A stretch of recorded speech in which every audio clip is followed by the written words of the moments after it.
Que a graça e a paz de nosso Senhor estejam com todos. Eu quero falar sobre um assunto que envolve a vinda do nosso Senhor. Como nós devemos esperar a vinda do Senhor e o que devemos fazer enquanto o nosso Senhor Jesus Cristo não retorna como Ele prometeu. A própria Escritura nos orienta a isso. Por exemplo, na igreja de Tessalônica nós vemos que algumas pessoas estavam abandonando seus trabalhos, seus empregos e vivendo às custas dos irmãos de Tessalônica, de tal forma que na segunda carta Paulo precisa falar que esse procedimento é errado. Eles estavam interpretando que Jesus Cristo viria rápido e de uma vinda iminente e por isso não precisavam trabalhar, estavam vivendo às custas de outros irmãos. E não é assim que a Escritura ensina. Por exemplo, qual é a atitude correta de quem espera o Senhor? Precisa ter a atitude de prontidão. Isso está em Mateus 24, 44, que diz: por isso, estai vós também apercebidos, porque o Filho do Homem há de vir a hora em que não penseis. Outro ponto que é importante, ou seja, uma atitude correta de quem espera o Senhor, a vinda do Senhor, é a mordomia. Nós vemos, por exemplo, em Lucas 19, 13, dizendo: chamando 10 servos seus, deu-lhes 10 minas e disse-lhes: negociai até que eu volte.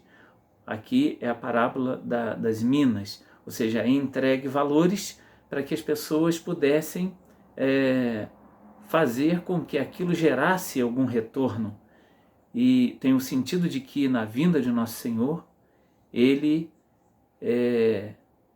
trará à luz as obras de cada um, o que as pessoas fizeram com seus talentos, embora aqui não seja a parábola do talento, mas seja muito similar, mas o que as pessoas fizeram com os seus haveres, aquilo que receberam da parte de Deus e com o seu tempo.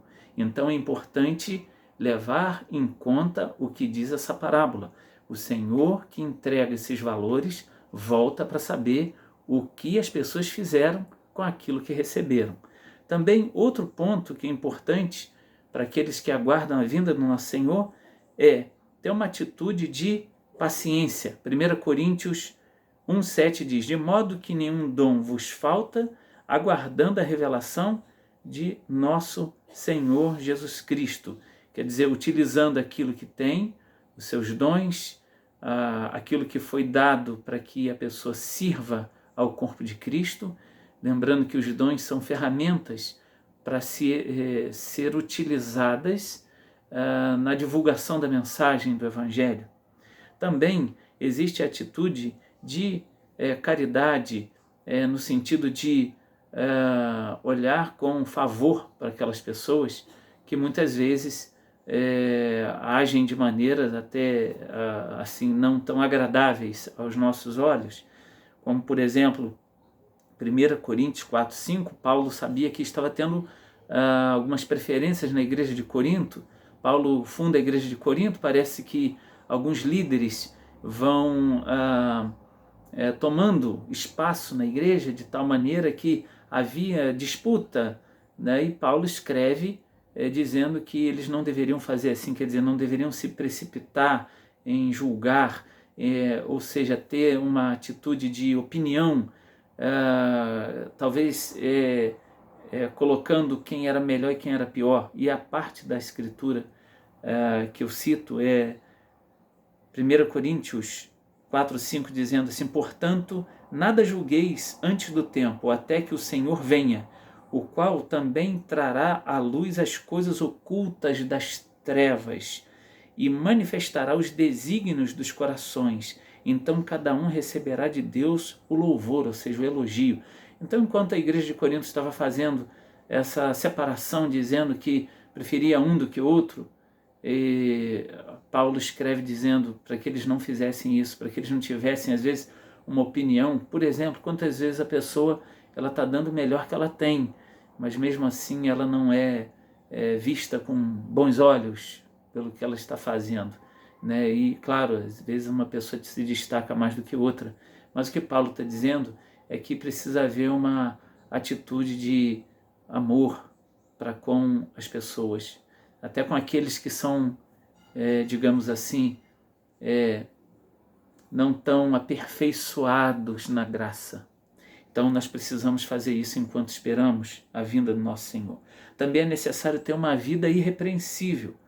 1 Tessalonicenses 5:23 diz assim: o mesmo Deus de paz vos santifique completamente, e todo o vosso espírito, alma e corpo sejam plenamente conservados irrepreensíveis para a vinda de nosso Senhor Jesus Cristo. Então, a atitude correta de quem espera o Senhor deve incluir uma vida irrepreensível, ou seja, a pessoa viver uma vida moderada no seu agir, no seu falar, no seu pensar. Também é necessário ter uma perfeita obediência.